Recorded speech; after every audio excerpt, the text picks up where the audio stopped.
Roma, fine anni 70. L'eroina è la regina dei mercati criminali. La banda della Magliana capisce subito che è la chiave per il potere. Il gruppo di Acilia, guidato da Nicolino Selis, è il primo a costruire una rete per il traffico. Il contatto decisivo arriva da Gianfranco Urbani, detto il Pantera.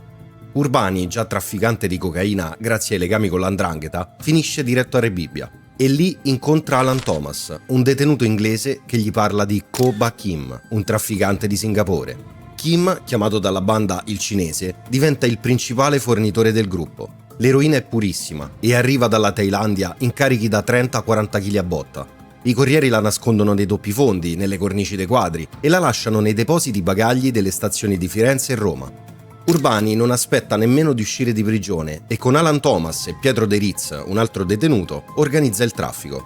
De Ritz è un friulano che parla 6 lingue, incluso l'arabo, e ha contatti con la criminalità internazionale. E da Rebibbia scrive lettere cifrate a fornitori pakistani e libanesi, procurando eroina gialla al gruppo. La droga finisce poi a Selis e al gruppo d'Acilia, che la distribuiscono nelle piazze di Roma.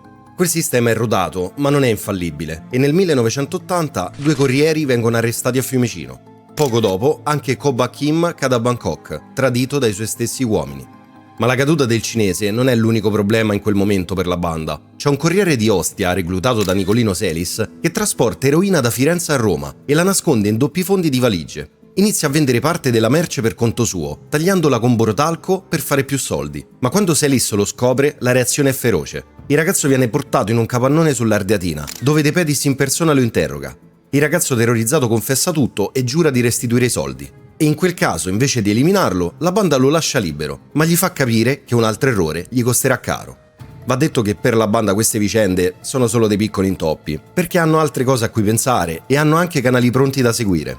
Il testaccino Danilo Abruciati, detto il Camaleonte, è già in contatto con Cosa Nostra. I boss siciliani Stefano Bontade e Pippo Calò forniscono eroina siriana in quantità enormi e Franco Giuseppucci convince proprio Danilo Abruciati a puntare sull'eroina. Così Testaccio diventa il loro quartier generale. In quel momento i siciliani garantiscono un flusso costante di droga, ma la banda vuole di più. Per esempio Nicolino Selis si sposta fino a Soriano nel Cimino, nel Viterbese, per comprare eroina turca da un produttore che si nasconde dietro un'attività di noccioline. Un altro canale è Manuel Fuentes Cancino, un cileno che in società con un corriere venezuelano porta eroina e cocaina da Amsterdam a Parigi. Le loro auto nei doppi fondi trasportano ogni viaggio 5 kg di coca e 5 di eroina siriana. Quella merce arriva anche al bar di Via Chiabrera, base operativa della banda. Ma Fuentes la coca la vende anche al dettaglio, sfruttando come base uno studio dentistico a Prati, in via Crescenzio 43. Il titolare è Roberto Frisardi, un cocainomane appassionato di gioco e di cavalli. E nel 1980 la polizia irrompe nello studio e trova Frisardi con Fuentes, e davanti a loro un tavolo coperto di banconote da 50.000 lire. Poi in un'altra occasione sorprendono anche Enrico De Pedis con Frisardi, ma questa volta Renatino si nasconde nel bagno dello studio per provare a evitare l'arresto. Va sottolineato sin da subito che la cocaina non è il cuore del business della banda. Certo, molti la comprano da Fuentes, ma in pochi poi la trattano come l'eroina. E a spingerla più di tutti è Gianfranco Sestili, che rifornisce anche il mondo dello spettacolo, e lo fa da Roma fino alle star internazionali, come il suo contatto con Grace Jones. E quando gli affari decollano, decide anche di esportarla in Inghilterra. E lo fa insieme all'amante brasiliana Célia Barreto, che trasporta centinaia di grammi di coca purissima fino a Londra. Tutti quei guadagni finiscono su un conto svizzero cointestato, ma quando Sestili viene arrestato, Célia svuota il conto e sparisce in Brasile. E così Sestili resta con i debiti verso Fuentes, ma soprattutto verso la banda, ed è costretto a pagare una stecca per evitare ritorsioni. Ma il traffico di droga è un business pieno di rischi, e la banda lo impara sulla propria pelle. Una volta i calabresi Femia, legati alla cosca Saro Mammoliti, cercano di fregarli. C'è una casa sopra una pizzeria a Primavalle, gestita dai Femia, e la banda in quella circostanza compra 1 chilo di eroina per 72 milioni di lire. A quel primo incontro fila tutto liscio, poi ce n'è un secondo, e la stessa storia, va tutto bene. Ma al terzo incontro scoprono che la merce è una sola, gli hanno rifilato un composto cosmetico per capelli. La reazione è immediata, quelli della banda tornano in 5, con Enrico De Pedis in testa. I Femia si scusano e danno la colpa a una donna russa. A quel punto la donna promette un vero chilo di eroina purissima e lo promette di lì a mezz'ora. La banda accetta, chiede i soldi indietro e lascia la casa. Passata la mezz'ora si presentano al nuovo appuntamento e portano un pacco di carta straccia invece dei soldi, convincendo la famiglia Femia a fidarsi di loro. Di fatto se ne vanno senza pagare, con un avvertimento chiaro: con la banda non si scherza. Dopo il rifornimento, la droga viaggia nascosta e finisce sempre sull'Ardeatina, in un deposito segreto. Quella è una ditta di estintori intestata a Luciano Moscia, un cocainomane pagato 3 milioni al mese per conservare la merce dentro degli estintori vuoti. Ma per gestire un traffico di droga su scala così vasta, c'è necessità di un'organizzazione perfetta. La banda crea una rete di depositi segreti, di corrieri fidati e di sistemi di comunicazione riservati. E così, oltre al deposito di estintori di Luciano Moscia, ci sono garage anonimi a Torpignattara, altri magazzini nascosti lungo l'Ardeatina, dove la merce viene stoccata prima della distribuzione. E i corrieri, spesso insospettabili, trasportano la droga in valigia a doppio fondo o nascosta dentro carichi di frutta. E per comunicare senza essere intercettati, la banda usa codici e telefoni pubblici, evitando i numeri fissi.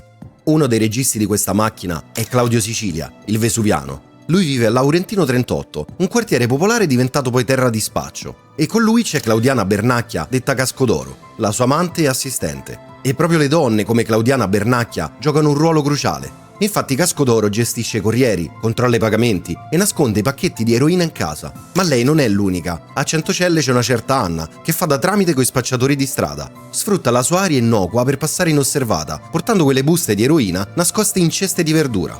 E altre donne, spesso mogli o compagne dei membri, giocano dei ruoli simili. La banda si fida di loro, ma le tiene sotto pressione. Basta un errore e le conseguenze saranno dure. Queste donne sono essenziali per far girare il sistema, ma vivono nell'ombra dei boss con poco margine per sbagliare. E infatti il loro ruolo è una parte minima del disegno più grande, perché la banda controlla Roma con una precisione militare. Enrico De Pedis, Abruciati, Pernassetti e Paradisi controllano Trastevere, Testaccio, Torpignattara e Centocelle. Maurizio Abatino, Mastro Pietro, Giovanni Piconi gestiscono Magliana e Monteverde.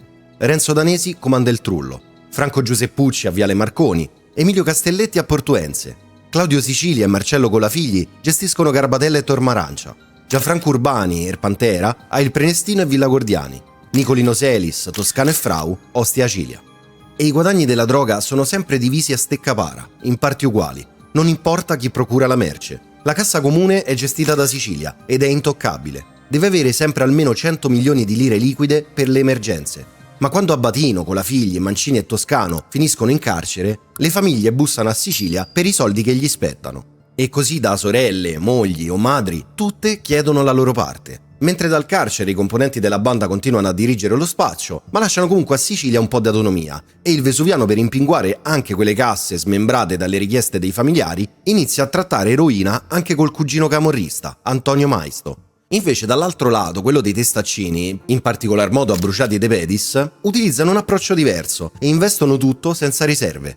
Prestano soldi a usura, gestiscono dei casinò clandestini, come il My Club a Casallombroso, di proprietà dell'attore Giorgio Ardison, oltre a diversi locali notturni che sono una miniera d'oro per la banda stessa. Ad esempio a Trastevere, dietro al bancone, c'è un barista legato a Gianfranco Sestili. Lui passa bustine di coca ai clienti più giusti. E una sera un cliente ubriaco inizia a fare una scenata, accusando il barista stesso di avergli venduto della roba tagliata.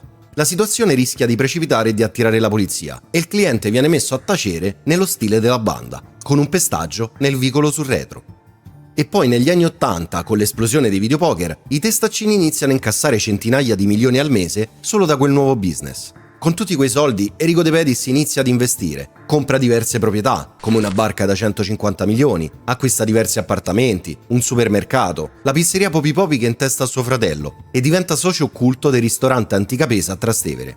La banda però non si limita a spacciare, controlla il territorio con il pugno di ferro e usa la violenza per soffocare qualsiasi concorrente. Ma quel successo criminale porta con sé anche tensioni interne. Non tutti sono d'accordo sulla gestione dei profitti, sulle stecche, sulle alleanze con le mafie esterne. Alcuni temono che i legami con Cosa Nostra possano compromettere l'autonomia della banda, mentre De Pedis Abruciati spingono per espandersi ancora, anche a costo di attriti coi siciliani.